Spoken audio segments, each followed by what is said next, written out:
One of the experiences I trust every homebrewer shares is the feeling of awe that comes from witnessing the conversion of wort into beer through the fermentation process. Even after 15 years, I still get giddy when I see the first signs of airlock activity, a nice fluffy krausen developing on top of my beer. The worst is when this takes too long. You all know the anxiety that comes from checking on a batch a day after pitching and seeing no action. This is why we love Imperial Yeast, who pack 200 billion cells of the purest yeast into each pitch-right pouch, which assures quick starts, healthy fermentation, and predictably great results. I strongly urge all of our listeners to check out everything Imperial Yeast has to offer and let them know that you appreciate their support of the Brewlosophy podcast while you're at it. All right, on to the show.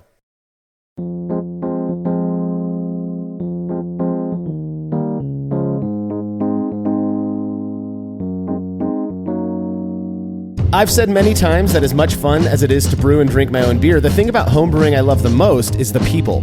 Geeking out on stuff that makes my wife's eyes roll to the back of her head, sharing each other's creations, and just being in the company of folks with a similar interest. It's awesome, and for many, one of the best ways to access the homebrewing community is through participation in a club. You're listening to the Brewlosophy podcast. I'm your host, Marshall Schott, and in this Brews Views episode, contributor Andy Carter joins me to talk unabashedly about our experiences in and opinions about homebrew clubs. Yeah, I got started in homebrewing after reading some books, but the only way I learned most of my stuff is through a club. So I have had my fair shake of clubs and managing clubs and everything. So it'd be a good talk. I'm excited for this one. Yeah, here in Fresno, there's only one active homebrew club, the San Joaquin Warthogs, which it was started back in 1989. So it's pretty old. And I believe the person who started it actually came from the Maltos Falcons. So I know in other areas, multiple clubs exist, and there are even some purely online clubs nowadays. We're going to be getting into our thoughts on all of that stuff in this episode. And just a quick reminder for those who may be sensitive to certain language, we do tend to be a little less censored in these Brews Views episodes. There's nothing flagrant or crazy, but just keep that in mind.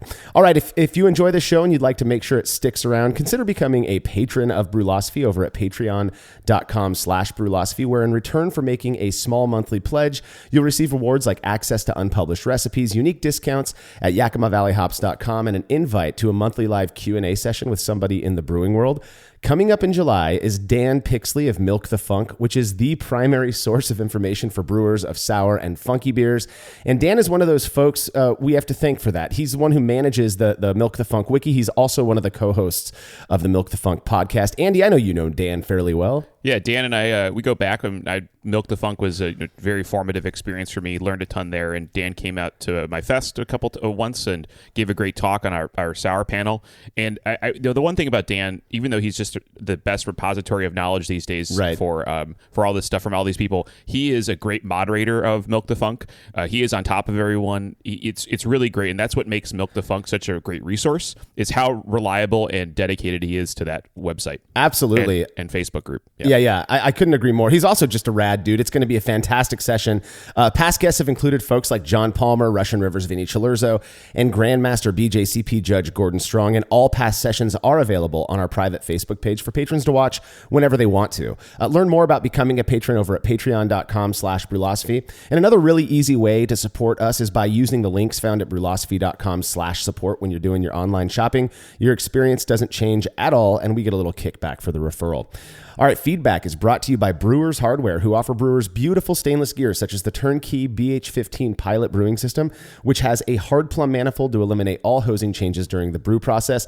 Brewers Hardware has a ton of unique purpose-built products useful to both professionals and homebrewers. You can go see it for yourself at brewershardware.com. And don't forget to mention Brewlosophy at checkout to receive a free gift.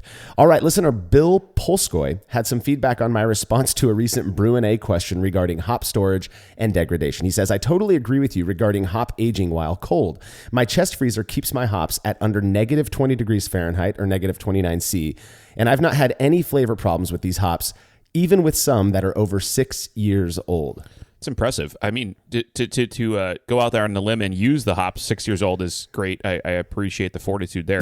But I think, I think the experiments we've seen on the website and the anecdotes I've read, I mean, this makes a lot of sense. These things aren't breaking down as fast. I mean, we all assumed alpha acids. That's fine, and that wasn't going anywhere. But I'm really happy to see the flavor isn't going anywhere. And I think what this says is more like, how did the hops come to you and how did they start, rather than how are they aging? Because I don't think they're aging very much in the freezer. Yeah, well, and that that's one of the things that I brought up in that Brew and A episode is that in my talks with folks in Yakima, people who are like knee deep in the industry and know hops better than anyone else. Kind of the what's being said nowadays is just keep your hops as cold as possible. You want to mind things like oxygen exposure and such, but when they're cold, it seems like the impact of oxygen isn't very big, if you will.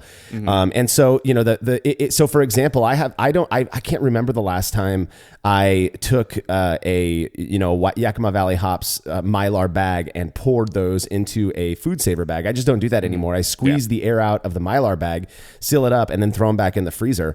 And I'm telling you, I've got the same experience as Bill. These I've got hops that are, I think I just brewed last month. I brewed with some 2016 Tettninger. And they're perfectly fine. I'm not, and that's the other thing you mentioned, alpha acid. I'm not experiencing any issues with a lack of bitterness. I just think, for as much as we think we know about hops, we've still so much to learn. And a part of it is going to come from those of us who have the fortitude to use old hops or to try new things, Another thing that came up actually recently in one of the homebrew clubs I attended, the Thousand Oak Homebrew Club meeting, we did a blind sensory analysis of like 8 different hops that were soaked in Coors Light overnight and then poured and shared. And one of them smelled like Sharpies. I'm not joking, Sharpies. And my friend that did it said, that's Galaxy. And I'm like, no way, that's not Galaxy. So what I did was I took my home Galaxy, my bag of Galaxy, and I smelled it against his. And the hops even smelled kind of like that Sharpie smell. They didn't smell like fruit and everything like that. So just as a test, when you get your hops in, before you do anything, if you're worried about it, just give them a rub, give them a smell alone. And if you're concerned at all, then maybe give it to someone else and see. But I think that's where people's problems with hops are going. I mean, I think a few years ago, someone said, a pro brewer said, "Oh, I have this old batch of Summit. It's the only one I use because it smells the best." And it's not bad because it's old. Bad hops just are going to smell bad. And that's it. So well, and there's a really seasonal variation that can occur with hops as well. I mean, I remember I think it was Centennial 3 or 4 years ago, and it was just not, no matter where I got it from. I mean, it comes from 2 main regions, right? The Willamette Valley or Yakima Valley. But I just remember thinking, God, this Centennial is not the Centennial that I know. And so it's interesting. I'm totally an advocate for when you get those hops, pop them open, give them a good whiff. If it smells unfamiliar and you contact whoever you bought those hops from, for the most part, they're probably going to help you out. So, hey, I appreciate the feedback, Bill. If you've got show feedback, you can send it to feedback@brewlosophy.com or drop us a line on social media. Well, I'm not really much of a mead drinker. I've had many examples that I really enjoy, some commercial, some homemade, but my single attempt at making mead was pretty much a flop, which is interesting considering it's not a terribly difficult thing to make, in my opinion. Well, our good friend Jonathan McPherson tried his hand at making a sizer, his first sizer ever, which is like a mead cider blend, and he sent me a bottle to share with my buds. 1 minute beer review with Jersey and Tim.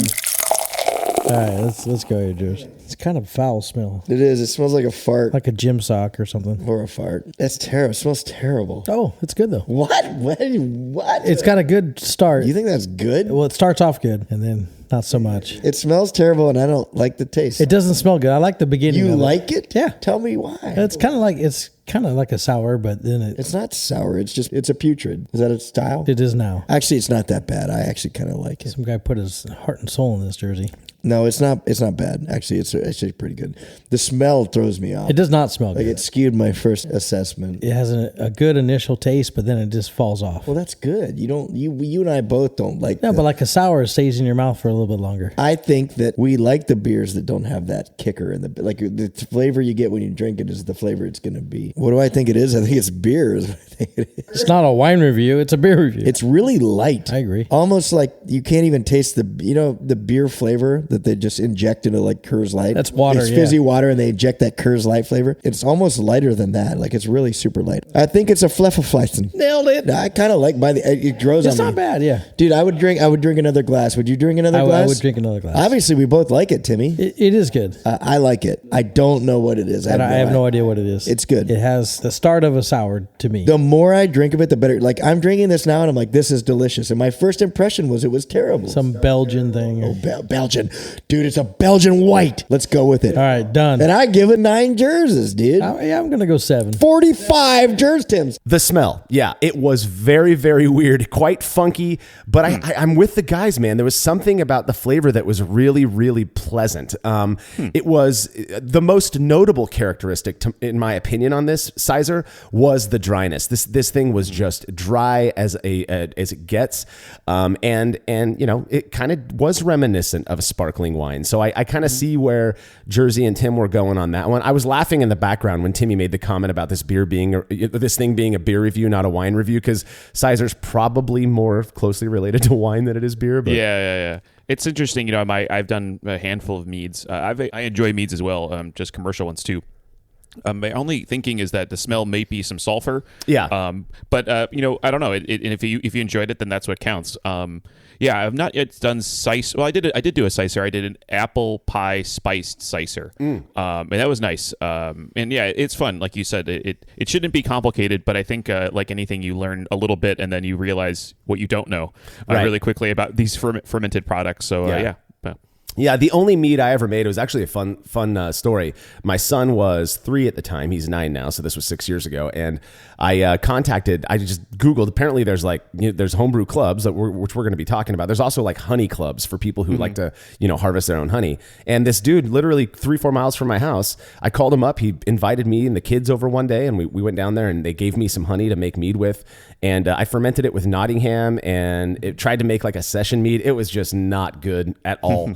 So I ended up tossing, those bottles. But Jonathan did say that this was his first sizer. Like I mentioned, it was 6% ABV. He said he used 2.75 gallons of apple cider and 2 pounds of Florida wildflower honey. He lives in Florida. And then he fermented it with imperial yeast bubbles, which is a seasonal cider strain that they've got. So it worked out well. It was very interesting. Not the most flavorful mead I've ever had. It was kind of simple, and it did smell weird. But I have to imagine that, given more time in the bottle or something, it may have developed. But Jonathan, we love you, buddy, and thank you for sending that in. If you'd like to have your beer or any other fermented beverage reviewed by Jersey and Tim on the show, you can email me, marshall@brewlosophy.com, and we'll get you all set up. When we get back from this short break, our unabashed thoughts on homebrew clubs.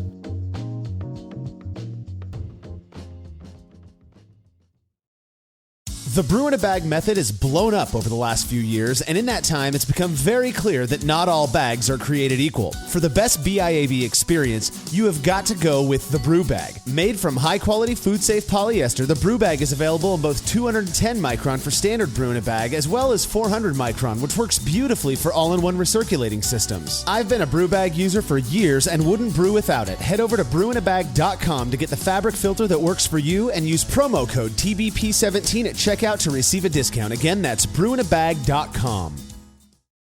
As every brewer knows, the best beer requires the best hops, which Yakima Valley Hops provides fresh from the source to brewers around the world, carrying everything from classics like Cascade to modern favorites like Galaxy and Mosaic, as well as other ingredients and gear. Yakima Valley Hops has it all. And don't forget to check out their new podcast, The Late Edition, where the YVH crew goes into depth on our favorite plant with industry experts. Head over to YakimaValleyHops.com now to see all they have to offer, and subscribe to The Late Edition wherever it is you listen to podcasts.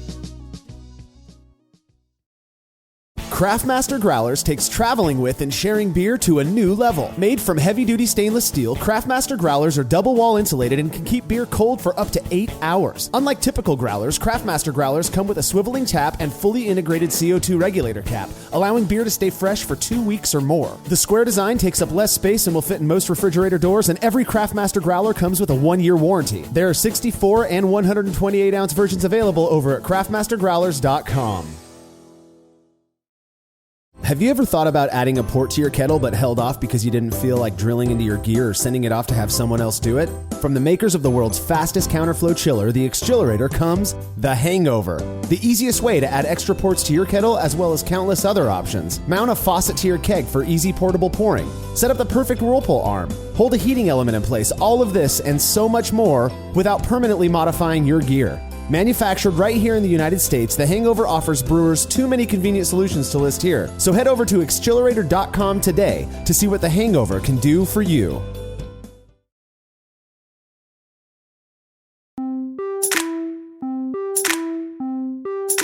For the first 8 years of my homebrewing career, or whatever you want to call it, I brewed either alone or with my friend Chris. I'd heard about local clubs and was invited to attend numerous times, usually by the person I was selling gear to on Craigslist.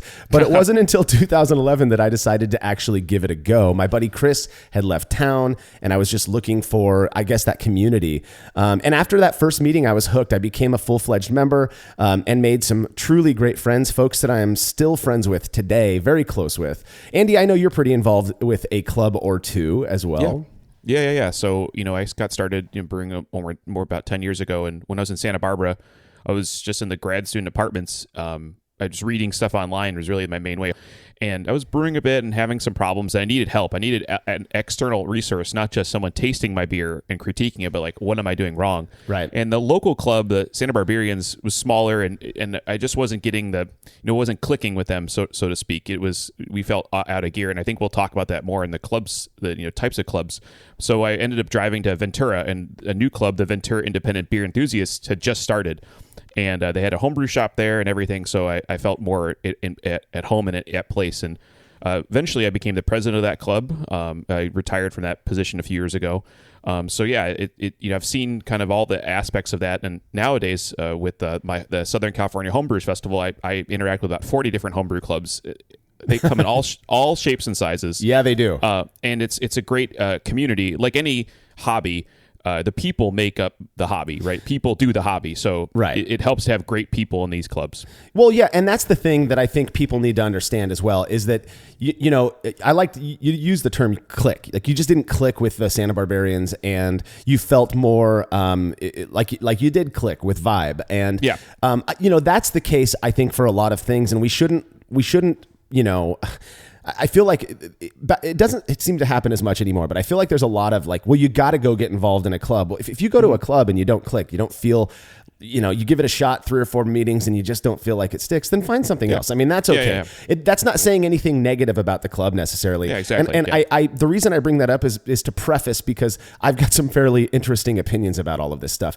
The club that I mentioned, the San Joaquin Warthogs, I became a member, I believe it was 2011.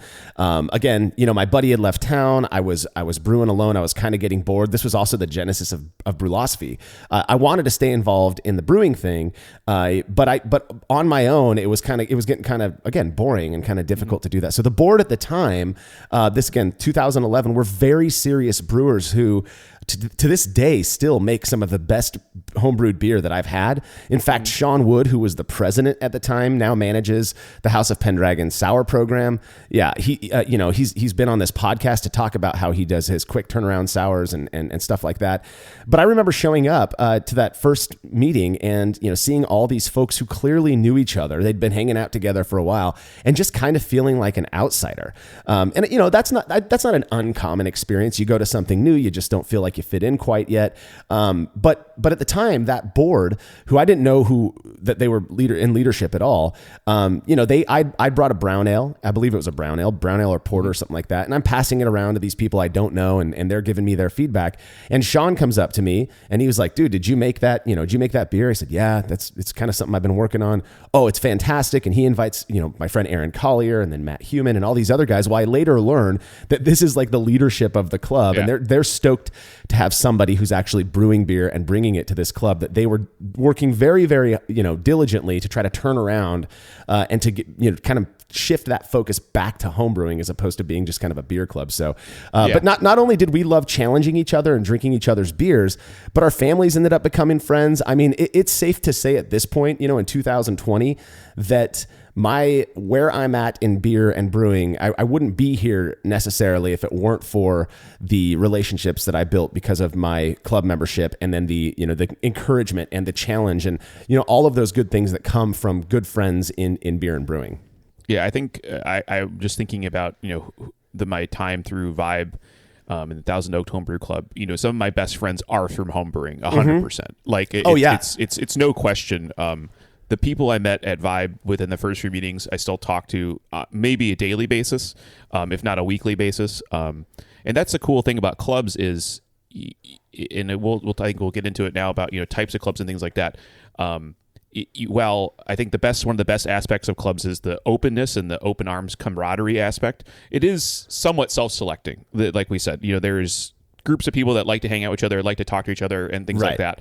And those will happen. That doesn't mean they're closed off from you. There might just be room for another type of club in your area or something like that. So just be flexible like that. But I think you will find quickly that there's a great set of people and just great fun to be had. And then who knows, you can end up spending the rest of your life with these guys and gals. So you'll find out. Yeah, I couldn't agree more. And it to me, club or not, those relationships are just they're like forged in steel at this point. They're not going to go away. And we still share beer together. I mean, it's been almost 10 years, and we're still really close friends who talk about beer and drink beer. And I really appreciate my membership in the club for that. Let's spend a minute talking about the different types of homebrew clubs. I know the way I think about it, there is two main types, right? You've got your local in-person types of homebrew clubs, which is what you and I are talking about now. Yep. And I think starting maybe 10-ish years ago, this concept of online homebrew clubs became a thing. Now, the local in-person ones are what we all know, and most of us, I think, are probably involved in on some level. They're great. There are some certain aspects to them. They tend to have a structured leadership, and which, for better or for worse, and monthly scheduled meetings. You get to see people, share your beer with people, and get immediate feedback. There's a lot of pros to these in-person clubs. Yeah, I think so. Like anything, RC cars, model trucks, whatever you want to make, there's probably a community around you that does this, and they meet and they talk about stuff. This was how it's been for centuries. The online part, newer. The only analog I could probably provide is like some type of mailing list kind of thing, when sending letters to each other, or the bulletin board service before there was the modern internet. So that's new, but that it makes sense. Humans are communal creatures. And the best part of the in-person meetings is the feedback. You can make something, bring it to the meeting, get subjective feedback, but still feedback nonetheless. Yeah. And I had a huge issue with water when I first started brewing, and I was getting nowhere with my friends, and I brought it to the meeting, and I think the first meeting is like, dude, this is a water problem. Just do this, this, and this, and your beer is going to be a lot better. And sure as shit, it was. Immediately. And I wasn't going to get that. I was not going to get that feedback from Homebrew Talk. All right. Exactly. And that's the thing, right? Is that if you, and this is kind of the big distinction for me, and it kind of an issue I have with between in-person, live normal clubs versus the online virtual clubs, is that ability to interact immediately and have somebody drink your beer and tell you what they think, subjective as it may be, is so valuable for people who don't get butthurt easily when somebody doesn't like their beer. I have learned, this is what I mean when I say I've been challenged. I've learned more from my friends critiquing beers that I make about my brewing process and changes to make from those interactions, than I ever could going to a forum or going to Reddit or Homebrew Talk or whatever.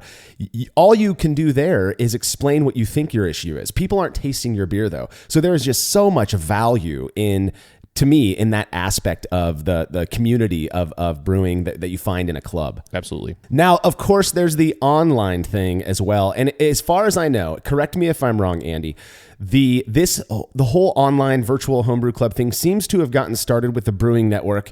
They blew up. I mean, understandably, you've got a lot of people in different nooks and cranny of the world, really, who are looking for that community, but just don't have access to a normal live club. And so they kind of came together and formed this online club. And it was huge. Not only were they have this community where they could go and they started their own forum and they were doing all that, but they were kicking ass in competitions and taking medals home and winning club of the year. And it became kind of this controversial issue that this virtual club was clobbering normal, what would typically be a normal club. Yeah. If people didn't or have joined brewing more recently and not seen that, the Brewing Network, those guys have been great, and I learned a ton from all the Brewing Network shows. They told people when you enter a competition, just enter as the Brewing Network, and that took there were so many people entering as the Brewing Network they could sweep parts of the AHA homebrew, American Homebrewers competition. So they they killed it. Now that's changed a bit. The rules have changed a little bit, right, and things like that. But for a period of time, I would say 3 or 4 years, I think they just took it down every time. So I mean, it was amazing, and I think this is a great point. Last 10 years, I think you're right on the estimation. And why is that? Not only was beer brewing, let's say '08 was an inflection point with the recession in terms of upticks in brewing and home brewing. Quality was getting better, more ingredients, more equipment. You're already on the internet buying it, so let's make a club around the internet too. And the ability to share recipes and share tips and tricks, it makes perfect sense. Yeah. Since then, I know, a buddy of mine, there was a club called the Brew Commune. That's all online. And then there's Brew Illuminati, which is all online. So there's all these different kind of pockets, and they all come from people that have a shared, they want to share their hobby, right? But they might not want to do it. They want to do it differently, and that's kind of like how we said about clubs. Yeah. There might be a club local to you, but you don't click with them. And the best part of the internet is you can be anywhere and click with anyone. Well, and these clubs, that's a great point. And these clubs seem to be. We've got the Brew Club now. Okay, that's a completely international online. It's one of the, according to my sources, it's one of the highest membership clubs, online clubs out there at this point. In part because, and we'll get to this, but there's no fee. Anybody can join. Sure. But the neat thing is, you're not going to join the Brew Club if you're not into the more nerdy, sciencey brewlosophy side of homebrewing, right? Correct. So by being a member of the Brew Club, which I am, obviously at this point, which also, as an aside, I didn't start the Brew Club. This was put together by fans of brewlosophy who loved what we were up to and wanted to have, again, that community of people who were really into that side of things, right? But that community is you're not going to join it if you're not into that. And so you've got all of these people who are like-minded, who like to do experiments, who dig into that kind of that geeky side of this, or sciencey side of homebrewing. Yeah. And it's grown massively. I mean, I think at this point we're over 1,000 members, and they're constantly talking, and we've got Facebook groups and a Reddit subreddit, and it's awesome. The nice thing about, and I think you kind of hit on this a little bit, Andy, but the nice thing about the online club thing is that at any point, at any time of the day, you can get on a forum or you can get on the Facebook group, and you can get a feedback immediately. I mean, it may not be in person. You're not sharing your beer at that point in time with somebody, but you got a question about, for example, harvesting CO2 from a fermenting beer. You got questions about what type of kegs to buy. You've got an immediate group of people who are already, your buds, basically, virtually or not, and they're willing and able to talk to you right there. And I love that piece of it. Yeah, the self-selecting part is important. If you look at Milk the Funk, it's like 15,000 people. Right. And they're all there to learn one thing: how to make funky sour wild beer. Exactly. And what's I think this is a blessing in disguise is alcohol is not necessarily involved during these conversations, so you can be a little bit more specific and technical without worrying that you might be too drunk. Speak for yourself, Andy. Speak for yourself, buddy. That's you're not waking up and crushing a couple of home brews before going on to the Brew Club forum. I try not to. My typing skills wane rapidly. I'm with you there, man. Yeah, that's funny.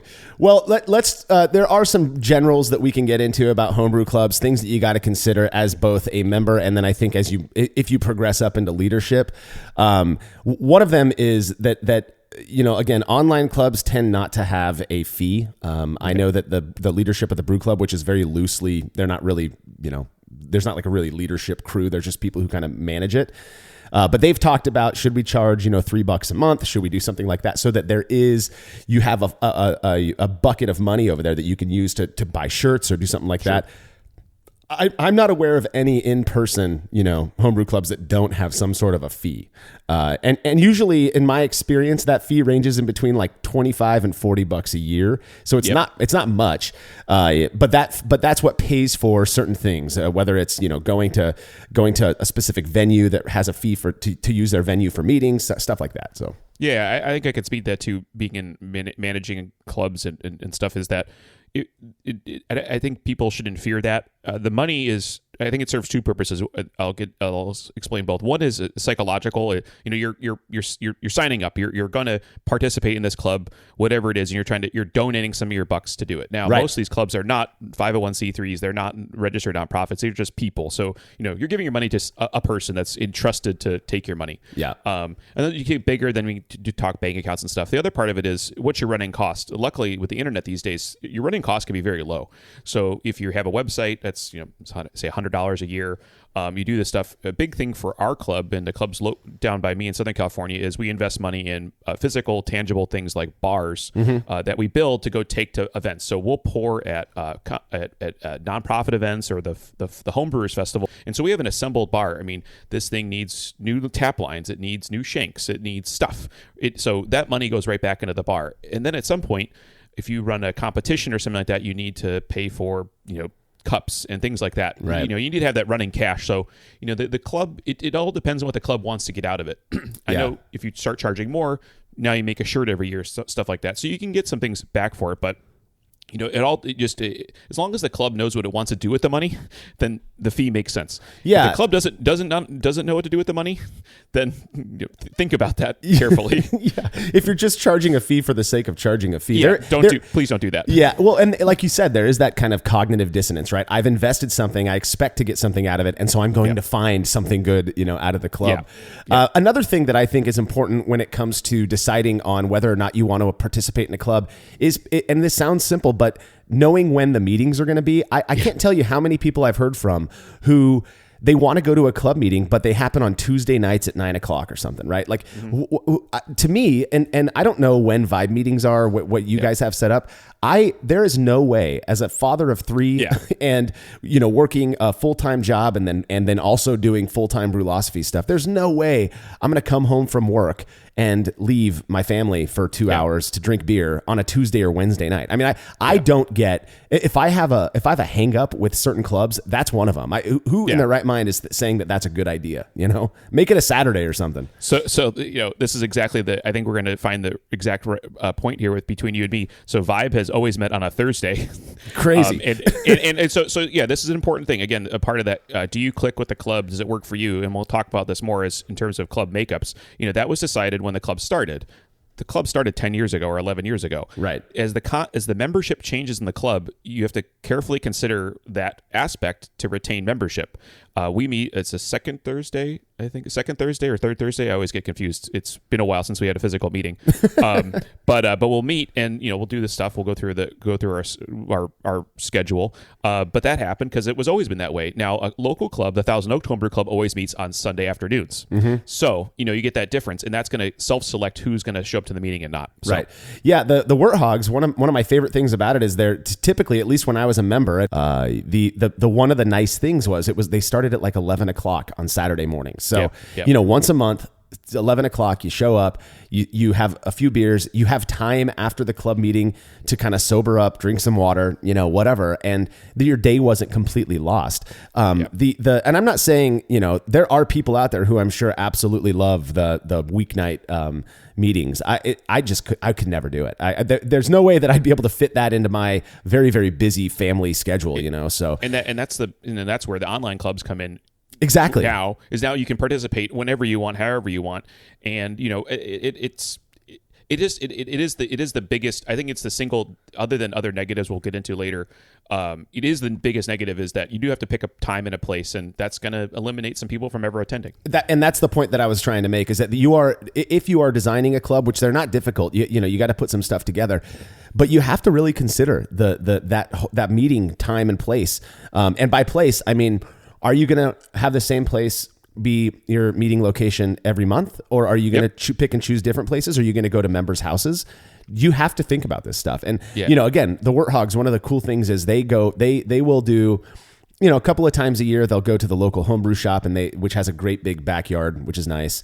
They'll go to a brewery, but then they also will have barbecues at a member's house and people, potluck or whatever. And I love that. I think it's awesome. So yeah, I think the big thing, and something with Vibe, I took seriously when I joined, and then as we thought more about it, it's this option to meet in a public space or a semi-public space or a house. And I think a detractor for definitely some people is, in this weekend, we talked earlier about having a clique or something like that, is meeting at someone's house can definitely put some people at unease just because they're meeting to they don't know this person and I'm going to be in their house, and so that could be a negative. So I like the aspect of having a well-defined, I think hopefully public, or a restaurant or a bar or something that wants you to have you there. And in California, you can't do that in California. We have some legislation there to helps us out. It depends on where you are. Yeah. Always check your local, federal, state, and local regulations when you have a meeting like this with alcohol involved. But it just allows people to feel more comfortable when they want to show up, and then they could feel like they can leave at any time. That being said, once clubs, like we said, camaraderie, when they get together, you're going to start meeting at people's houses. You're going to start doing campouts together and cookouts and stuff like that. Absolutely. And that's just going to be a part of having the community interaction. It's interesting. This is kind of an aside here, but when I almost feel like when you join a club, you're going to click with certain people. That's just human nature, right? And though that kind of that group is likely going to, or has the chances at least of becoming a very important part of your life, and you start doing things like going camping with them. We do it.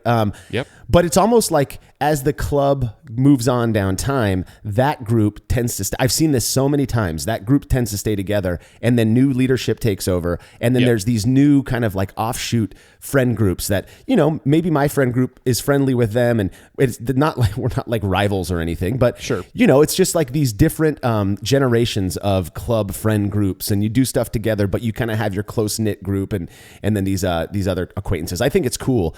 Another thing now, this is we're kind of moving into getting a little bit more, I guess, controversial, but when I think about clubs now, I've had the opportunity because of Brewlosophy and all the traveling that I get to do and the people that I get to meet because of this, to interact with folks from various types of clubs. I mean, there are thousands of clubs in the world, and I've been to New Zealand, I've been to Australia, I've been to Ireland, I've been to Southern California, I've been to Baltimore, and you hear about these different clubs and the way that they run.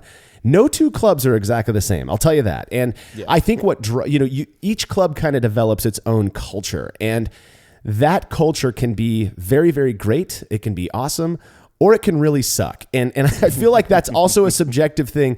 But let's talk about the different types of club cultures. I know that you've got, again, you said you're a member of 2 clubs, but you have experience in multiple clubs as well. Yeah. So I kind of put it on a sliding scale, and I came up with this kind of sliding scale when I started running Vibe, and then I went to other club meetings. So I think in the two ends of the scale is, one is pure beer knowledge and improvement. So like the platonic ideal of homebrewing. And those can be great clubs. And like you said, there can be some pretty negative aspects to just pure platonic ideal beer improvement. And then the other end of that spectrum is something that barely looks like a homebrew club because it's just a bunch of people drinking. I call those social clubs. The aspect of homebrewing for these clubs is completely secondary. They just like to hang out and have fun. Which is fine. I don't want to diss that. And we're going to really dig into that aspect of it in a bit. But if the culture is just social, right? It's beer, take it or leave it, whatever. If it's just social, that's fine. But you might be the type of person who wants to go to a club to learn more, to get something, to take home and to chew on. And if you go to the wrong kind of club where the culture is more social, here, just drink my beer and let's have a good time, that may not work for you. I know I was talking to Drew Beecham a long time ago, who's a Maltos Falcons member. I think he's on their leadership as well. But they are very much more on that other end, the educational side of the scale, based on what I've heard from Maltos Falcon members. I mean, they've got every meeting, they've got like a corner where you can take your beer and have, experts, quote unquote, evaluate your beer and give you solid feedback. I mean, that is amazing. That's something I've never experienced in that form, where it's just, hey, I brought this beer here. I'm going to set it down with some BJCP, very experienced judges, and they're going to give me feedback, and I get to take that home and do what I want with it. I think that's rad, They call it Troubleshooter's Corner. So right. It's like a safe place to bring your beer. I think we'll get into like schedules and how clubs work. They have a more rigorous meeting schedule. They start at a time. They have club news. They have, a tasting of beer, and then they have like present your beer. Right. And those can be very public. And so for some people, they don't want to just get up on a stage and rattle off the recipe and the OG and FG and, get ready the firing squad, so to speak. So this kind of the ability just to go in the corner and say, hey, what do you think about this? And then just get that pure feedback is great. I try to always cultivate that kind of thing, because I think, like we said about these clubs, what's the point of the club? Come up with that, mission statement or something. Yeah. And a homebrew club in one sense has to be a place to get the feedback, and it's, I think, best if you can get the feedback in a calm, not maybe semi-private environment, so that you get real feedback, honest feedback, and that can make the person feel like they want to be in this club, and they want to stick around. Because if it's just a firing squad immediately and there is no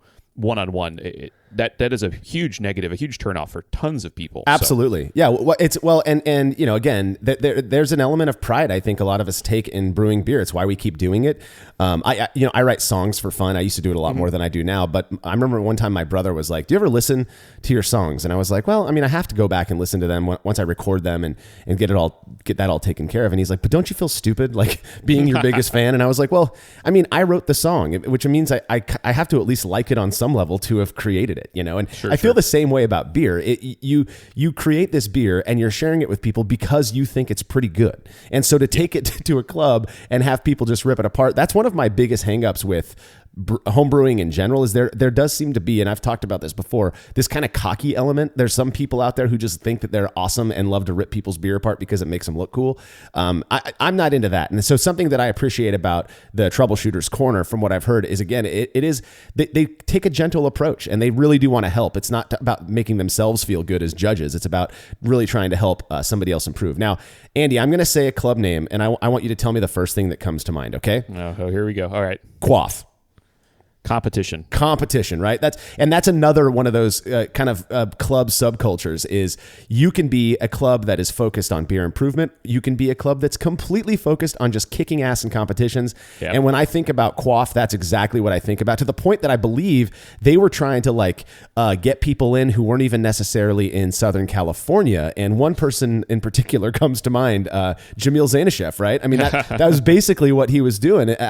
He lives up in Northern California, Sacramento area, and he was competing as a Quaff member, and which is rad. I mean, that was what they wanted to do. That was their culture, Yeah. So the Quaff is one of the older homebrew clubs, specifically in Southern California, along with the Falcons. They have I talked to those guys quite a bit because I have a couple friends in there, and they're part of the Homebrew Fest and everything like that. So I asked them, how does this work? Well, there's Quaff, there's the club, and then what they call Team Quaff, which is the competitive arm, and they take it very seriously. Yes, I like to say, I like to consider this kind of Moneyball, the movie Moneyball. Where you plan and you execute, and you're being really strategic with your entries, and that's how they do it. They have a lot of entries, they enter a lot of competitions, get a lot of feedback and statistics, and then use that to capitalize at big competitions like the America's AFC and the NHC. So they take it seriously, and good on them, right? I mean, I love it. Yeah. If that is what you like, part of it, and it's kind of one element we didn't get in the list of pure beer improvement versus social club, is the competitive aspect. I mean, people, any hobby that has a way of measuring, comparing how people are doing, is going to have competitions and awards. And as long as you're doing it for those, good, I think good reasons is maybe not the right word, but you have noble goals, and you're not being, good. You don't want unsportsmanlike conduct. And I feel like you're what you're referring to is just be fair, right? Yeah, be fair. Don't be a jerk. There are certain things that you can do when you're competing. And I'll be honest, as much as I appreciate clubs like Quaff, and I feel like the Brewing Network was kind of the same way, right? They really wanted to kind of prove themselves by winning these things. I've never had any issues with any. If you're making good beer, it doesn't matter to me what club you're a part of. And if you all glom together under one club name so that you guys can get some notoriety, I think that's totally fine. I've never had an issue with that. Another thing, just kind of another sort of culture that I've noticed before, and I don't mean to focus just on Southern California clubs here, but the Society of Barley Engineers have a really cool thing that they do where they all come together and they brew a batch of wort, basically, and then they have a Solera project, right? And they're really focused on this kind of sour beer thing. And I'll tell you, man, that thing seems to really bring that club together, and they are such a close-knit group of dudes, and I think it's so cool. I hung out down there once for one of those brew days, and we tried beer. And a friend of mine, Andy Gamelin, who's kind of managing that Solera aspect. Yeah. I mean, he's just a huge, wild goose lambic nerd. And that day is insane. It is an operation. Everyone's brewing simultaneously, and then they have a wort chilling station. So you bring your hot wort over to the big plate chiller, and then run it through the plate chiller, and then put it in the barrel. So I mean, it is awesome. And the beer is awesome too. I've had the beautiful thing about a Solera is that you have it's different every year, and it keeps going. So you get ample opportunities to try this changing beer. And I've had it a couple of times. I'm telling you, man, kicking ass. And I just love those people. There are some great clubs here in Southern California. Now, of course, lately because of COVID, we're seeing a lot more online virtual clubs because you just can't meet. It's interesting. I've actually gone. Andy, you and I did a recent club meeting out of New York that was really neat. And people getting together and drinking their own beer and just kind of chatting, shooting the shit over what they've been doing with beer during COVID. To me, it's a bummer because it's a reminder of all the crappy stuff that's going on because of coronavirus. But it's cool anyways because again you're bringing people together and having a good time, at the very least keeping that camaraderie alive. And what is cool, I've noticed with the meetings, is that you're getting people, like we said about scheduling. Now the schedule's broken, so you can just stay at home, and you're probably you could actually see an uptick in participation with Zoom meetings or Google meetings, which is cool. The other thing I've been seeing, saw this from the Barley Engineers and Long Beach Homebrew Club. Leave a beer, take a beer setting, so you can. Someone sets up like a cooler with some ice packs, maybe an umbrella, and you can leave some beers in there and take a few. And there's an online spreadsheet, so you can still share your beers together and maybe have a meeting around it. Yeah, it's awesome. And now we're Vibe specifically looking at a way to do some competitions with some social distancing and stuff like that. So we're trying to figure it out. And I think some people might. We're going to get some people think doing a competition. What are you talking about? We have to come up with a way of doing it some way. We're going to just give it a shot and see how it goes. We're going to try. So you can still have that camaraderie and that community aspect, even given what's going on. Yeah, man, I totally agree. I think that's awesome. Well, that covered a bit about homebrew clubs in general, but we haven't really touched on anything that's too controversial. When we come back, that's exactly what we're going to be doing.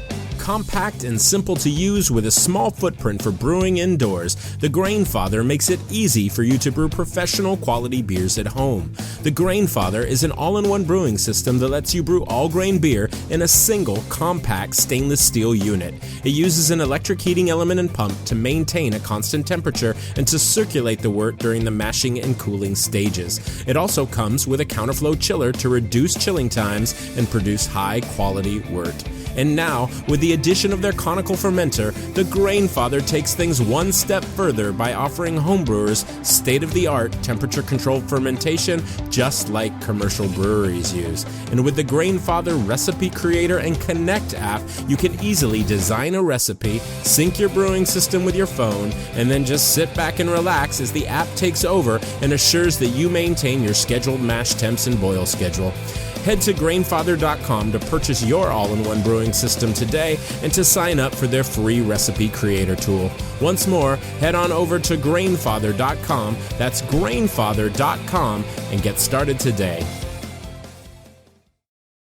Family-owned Atlantic Brew Supply is the largest homebrew shop in the Southeast. No gimmicks, no multinational corporate overlords, and no BS. They offer exclusive malts, yeast, and more from local artisans, as well as award-winning recipe kits. They also sell professional brewing gear and cask equipment from sister companies ABS Commercial and Cask Supply. Most ingredients are available by the ounce, plus Atlantic Brew Supply has an on-site calculator to help you craft your best brew. Orders are processed same day, and 2-day shipping is guaranteed for East Coast customers. Get 15% off your first order using promo code BREWPOD, that's BRUPOD at AtlanticBrewSupply.com.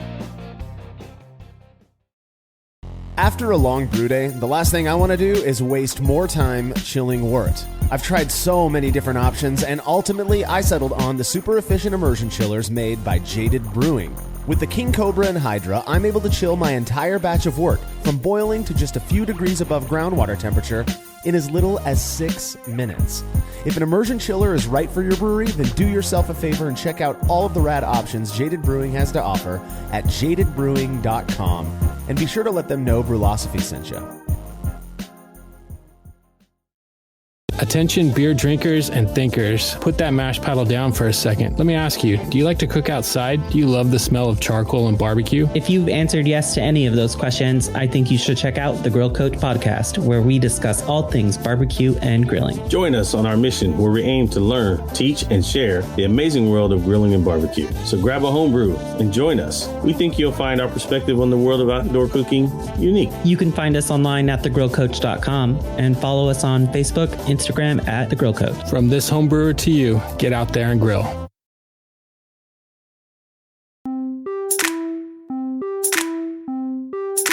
I talked a bit about how I joined my local club, which was an undeniably positive experience that I don't regret at all. However, what I didn't mention or go into too much is the fact that I'm no longer a member of that club. The truth of the matter is that various things contributed to my decision to cancel my membership. It wasn't a single big issue or anything like that, but there are certain aspects I think can make a club really good.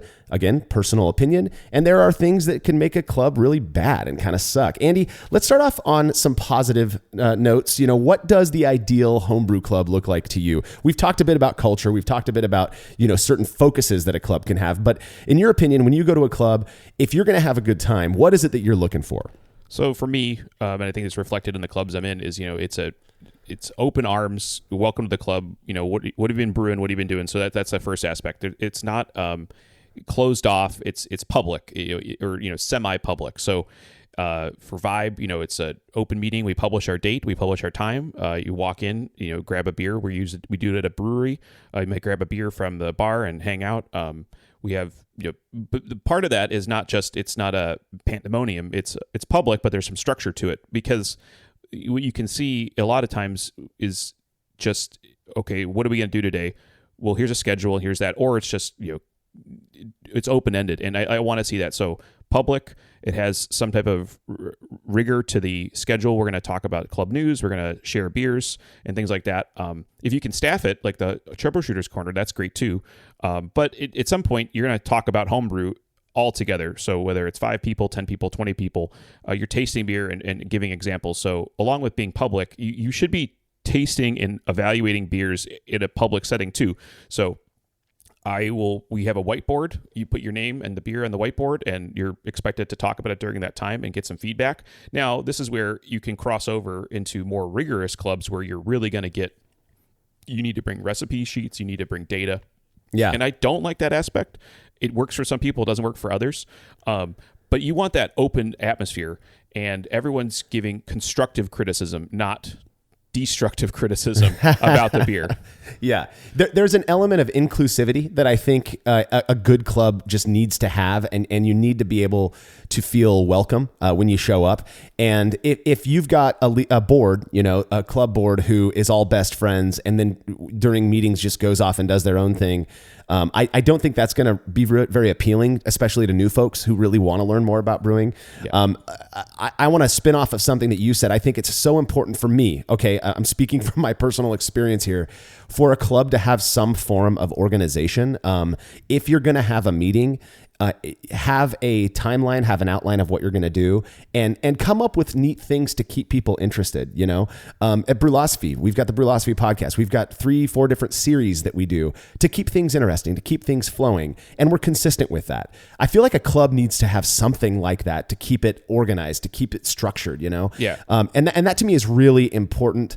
Again, I talked a little bit about meet the day that you meet and the times. I think Saturdays are pretty ideal in my opinion, because most people can at least carve out a couple hours to go hang out on a Saturday afternoon. So those are kind of the things to me that really make a good club. Probably the most important thing is the focus on brewing.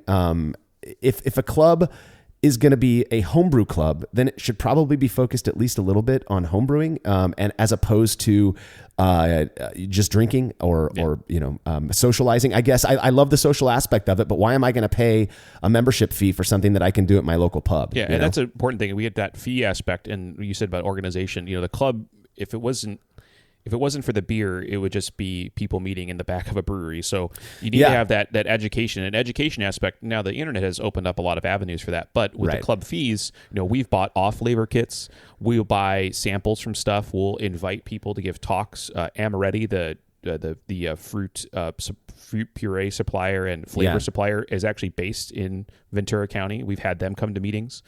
So you have to bring that extra aspect to it, and that's where people not only learn.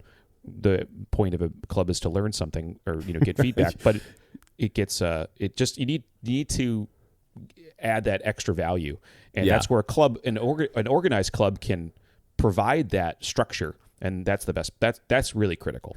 Yeah, I agree. One of my you mentioned the off flavor kits and doing one of my favorite memories when Sean Wood was the president of the club. Again, I don't feel like I need to qualify myself, but I just want to say like the leadership of the homebrew club that I was a part of, the San Joaquin Warthogs, has always been friends of mine. I still know the people who are members of that club. They're not the reason that I'm not a member of that club. It was other stuff. And one of the things that Sean used to do, I remember we were doing a meeting at his house in his backyard. He's barbecuing tri-tip, brewing a batch of beer. You got like 30 people back there, and he pulls out some Coors Lights and does various doses of diacetyl. Mm-hmm. And so you got to go around and talk with people while we're talking about, what causes diacetyl and how you can avoid it. To me, that was so enriching and so informative, even though I kind of already knew this stuff, to talk with other people about it and their experiences making beers that maybe had a diacetyl issue.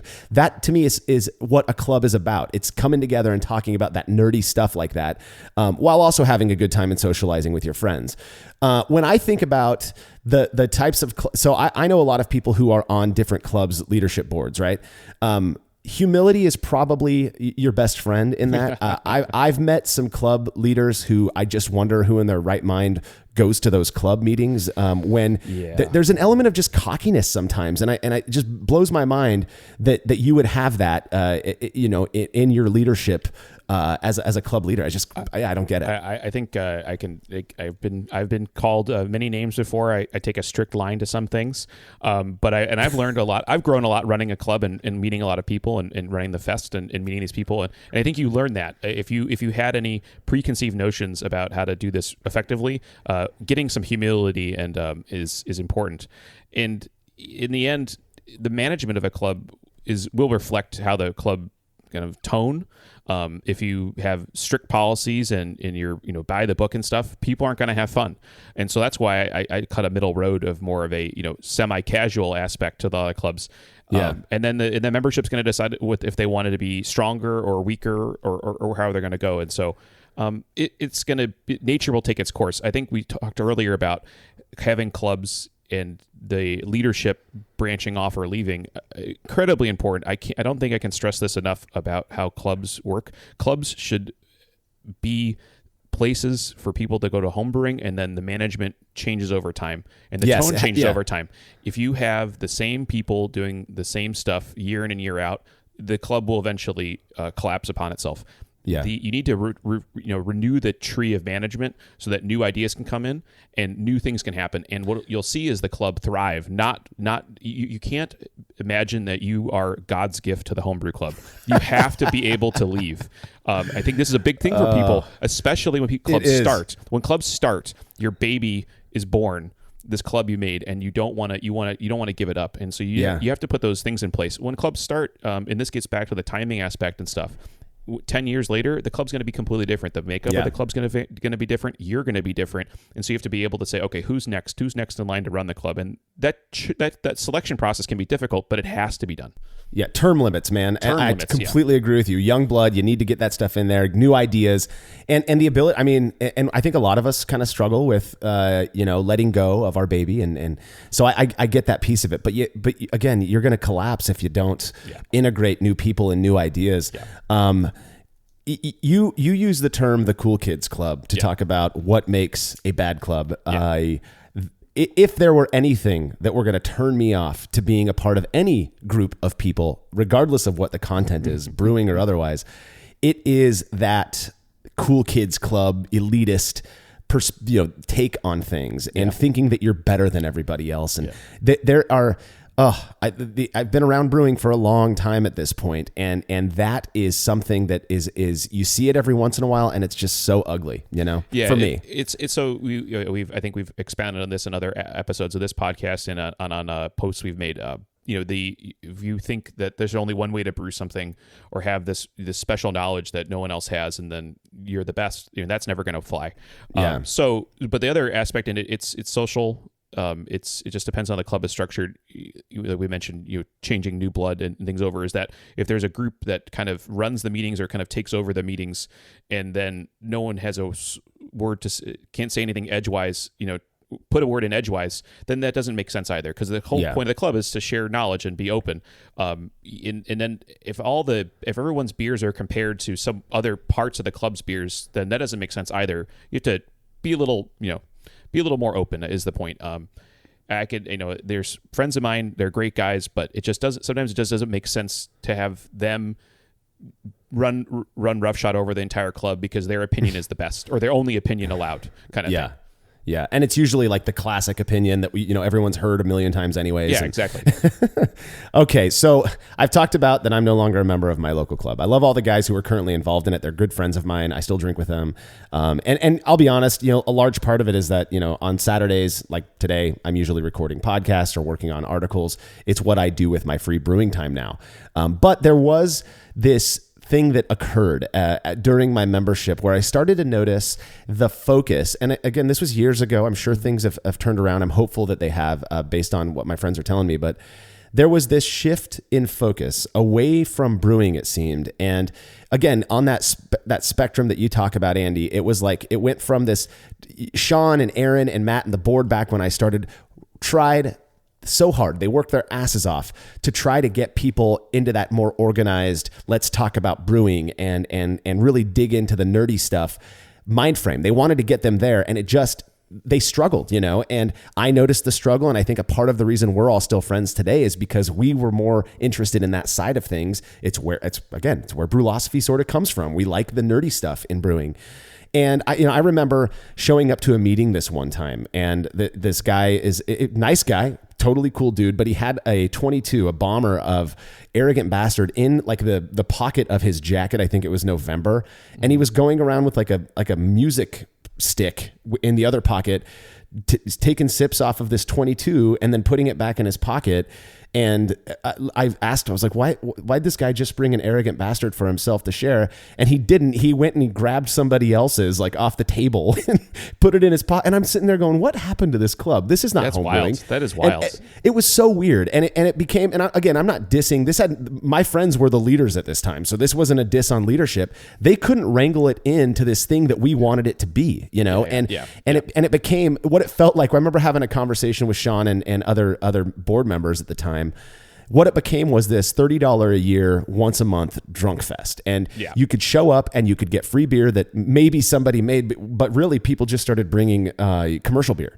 Yeah. And, you'd have like three of us who were bringing homebrew. Nobody wanted to evaluate it. They just wanted to chug it, Sure. And the focus seemed to shift away from beer and brewing and improvement and that stuff to, again, this social drinking club. And honestly, $30 a year to show up 12 times a year and get your face, plastered, fine. It's a great deal. Wasn't for me. And so I ended up leaving, and great friends of mine ended up going into those leadership positions over the last 5-6 years. And I think, they struggled with the same thing from what I've heard. And they're trying to bring it back. And the club now, I feel like the photos that I've seen online and the friends that I have that are a part of it, they seem to really be shifting that focus back to the brewing, which I think is great. I'm still too busy on the weekends to probably get myself too involved. That's why I'm a member of the brew club now. But that was kind of my take on, and I've never talked publicly about it, so it feels kind of weird to say this, but that was why I ended up kind of just letting go of that very important aspect of my brewing world, Yeah, I think it's common, and I think and the guys at Vibe know this. I've never been shy. I never shied away from this opinion. Sometimes I like to have a little more rigor in our meetings. Mm-hmm. You get 20, 25 people in a room. You're going to have a whiteboard going. People start talking, and then everyone gets a couple beers in them, and then the background noise of the room comes up a little bit. People got to talk over each other. Yep. And we kind of spiral out, and that's because of the meeting setup. We don't have we have rigor, but we don't have absolute rigor over the schedule. We know at 12:15 we're going to start talking about this. At 1 o'clock we're going to start talking about this. We don't have that, and that's by design because the makeup of the club doesn't want it. Your club is your members, it's your management and your members, and if your club wants it to be a little more loose, then that's what it's going to be. That can be a good thing, that can be a bad thing. Some level of rigor isn't critical, but I would like us to have a little more rigor, but you know what? It's still plenty of fun, and the homebrew is still 10 plus years later, the overriding aspect of the entire club, which is great. We're not shying away from that. So see, and that to me, that would have, I think about this sometimes, like what would it have had to have looked like for me not to be, to have left it basically. One, I would have had to have more time, and I just don't have that right now. So suspend that for a second. If every time I showed up, it was just homebrew focused and it wasn't, it got to the point where I'd show up and there'd be a plastic table out that just had a ton of commercial beer that, you run down to the liquor store and could buy, Firestone Walker and good beer. Don't get me wrong, but like, where's the homebrewing aspect of that? It really just became a drinking club. Awesome. Again, I love that if that's what you're paying to be a member of. But I wasn't. And so what ended up happening is I would, there were a few times like there'd be club meetings. I didn't know about it. And I'd text out a whole bunch of my friends, be like, hey, come over, let's have a beer share in my garage. And they're like, well, I'll come over after the club meeting, like, and I felt weird, but I was like, all right, cool. If you come over here, kids are welcome. I know that it's safe here. We're going to be focusing on homemade beer and perhaps even brewing a batch of beer. And I'd get 15, 20 people out here, which was basically our own little club meeting, Sure. This kind of sounds cocky of me, I guess, but it was more of what I was looking for at the time was digging into the process and talking about brewing and what I did to make this beer and what do you guys think about it and what do you think I could do to improve it, and that's where I ended up satiating that need. Yeah, no, it makes sense. And I think one thing, these clubs, let's say, I think the Falcons, Maltos Falcons is, they say, the oldest club in America. They probably had good years and they had bad years. Vibe has had different years. The makeup of the club, what the club wants to do. So, like you said, you left for a reason, multitude of reasons, and then the clubs change. They might become more focused, more serious. I've seen this all the time. So I think we will get into involvement in leadership and stuff. But as things evolve and time goes on, I think that what a club wants to do will change. And so if you didn't like your local club at some point in the past, check in with them, see what's going on. And if you want to be, they say, be the change you want to see, well, run for a position, enter that club and say, hey, I want to do this. I want to do A, B, and C, and, see what the board says. And if they board or whatever the leadership structure might be, and maybe they offer you a position, maybe you're the social events counselor, or you're the competition manager. And then, you can be that kind of impetus to, if the club is kind of just a social club now, hey, maybe we'll get back into homebrewing, and maybe you bring a couple friends along for the ride and see, and you'll find out.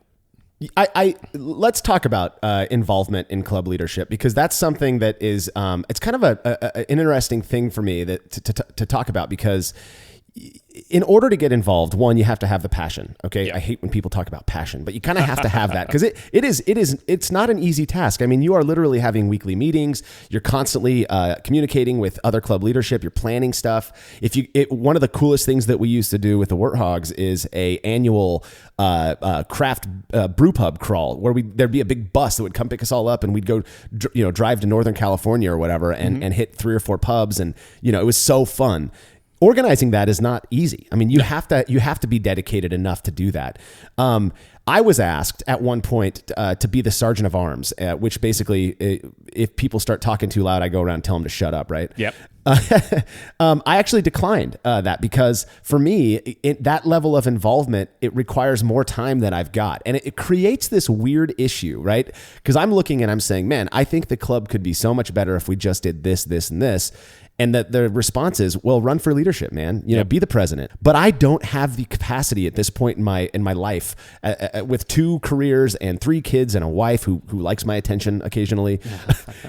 I don't have the ability to invest that time in there. So it's a sucky situation for me, because I feel like, yes, I agree, man. Get involved, do this stuff, but I can't, And so what do I do? As I complain about it, I sit around and I bitch about it, Well, but at the same time, Marsh, you have philosophy. So that is, in some sense, your time and you would have put the energy somewhere, right? And I think we're all better that Brewlosophy exists. So thanks, Andy. Yeah, so I think let's look at this, and I have always kind of taken on leadership responsibilities. I think it's just my nature. I just see it's not that I have to do it. I just see an opportunity to put my 2 cents in. I've done it, and I've run clubs at college, and I run the Vibe, and I've run. You were born for it, dude. I was born for it. Yeah, maybe he was born with it. Maybe it's Maybelline. I'm not sure. So how do you get into this stuff? So like we said, aspects of good clubs is that there's this management structure, but it changes. There's term limits. So you want to take on a role. Some small clubs, they might not do much. Like you mentioned, these bus trips. So Vibe, we've done multiple bus trips. We do campouts. We do cookouts. We do all types of things, and that takes time. Yeah. You have to have that time. And so it works for some people. Sometimes I've seen 2 kind of places that starts as younger people that have the free time. And then I see retirees, people that, they maybe just stopped, they just quit, they just stopped working, or they just sent their kids off to college. They have a little more free time. So they're kind of re-entering that aspect. And so there's an opportunity. One thing I think is good is the club. I don't want to besmirch homebrew clubs, but they are kind of low risk positions to take on. So you can get your feet wet, and you're not joining the Rotary Club or something like that. Where so a lot of work, and maybe you find out you don't like it, and then hey, I wasn't cut out for this. But maybe you do, and then you become the club president one year, and now you're really overseeing stuff and directing things, and you can use that to your advantage. And to do some other tasks you're interested in, and who knows, maybe one day you'll run for president. Yeah, no, I agree. And I think another thing when you're considering, there's an element of, what's the word? Not pride, but it feels good to know that people want you to lead this thing that they view as being important, And so, being asked to be a part of the board did feel good for me. And I felt good when they said, well, if you have somebody you'd recommend for the position, oh, cool. So there's this element of involvement, and you just feel like you're a part of something that's trying to do something good. If you're going into that leadership position, I think it serves you right to have a realistic conception of what can actually be accomplished. Sure, if you're on leadership. I keep bringing up Sean Wood because I felt like he was just fighting so hard to make this club this kind of ideal that he and I and others shared, but it was like running up a hill with a mattress on his back. He couldn't turn it around, and it was frustrating for him, and it was frustrating for those of us who supported his efforts because we wanted to see it become this thing. I feel like that was a realistic goal, but he had to shift his perspective given what it was that the majority of the members wanted, which was more at the time, more of a social drinking club, Yeah. And that's just have a realistic perspective. And honestly, the way I look at it, Andy, as somebody, I've never been on actual homebrew club board leadership, but you have. So I'm curious what you think about this blind perspective of mine. But if you take a club and you look at it and you're saying, okay, I've been a member for 3 or 4 years, these are the things the direction that I'd like to see this club go. I think if you have these tiny little goals and you say, when I get into leadership, the one little thing I'm going to do to try to shift this boat is this, this small little thing. Then you're ticking away at a much bigger goal, but you're doing it gradually. You're doing it over time. And I feel like maybe the one folly in what I experienced with the Warthogs and perhaps what Sean may have done is he tried to take what was and make it something completely new, as opposed to doing small changes to try to evolve the club. And it was very frustrating for a lot of us. I have a quick anecdote. It's related to clubs and stuff. It wasn't for brewing. It was a local community garden. And I showed up the first day. It was open arms. You have a plot of land and you use, and there was elections that day. And I witnessed an attempt at a coup of the entire board of directors of this community garden. The coup was quashed. It was someone who was running as vice president said, I disagree with the entire management structure, and I'm now running as president to change this, to turn the boat around. And I was blown away. And guess what? That failed. Like you said, the club membership is going to make up the direction of the club. You can have your things here or there. Especially, I like the idea of pick one thing to work on, because what you'll find is either it's taken well or it's taken poorly, and now you know what's going to happen. You know if you try to do bigger goals, it's either going to work or not. And I think what you'll find is say, hey guys, I want us to do a competition quarterly competition, something simple like that. Bring in your beers blind. We're going to judge them and then give the feedback. And there's a point system in a lot of these clubs, and then you win Homebrewer of the Year or something like that. And see how that goes. Maybe you start that ball starts rolling. A small snowball becomes bigger and bigger and bigger, and then that's how the club goes to another place. So yeah, I agree with you. And just a point. I mean, some of the more fun things that about my time in the club, we had what they call Warthog of the Year. And so every quarter would be a new style that the board would determine you had to brew.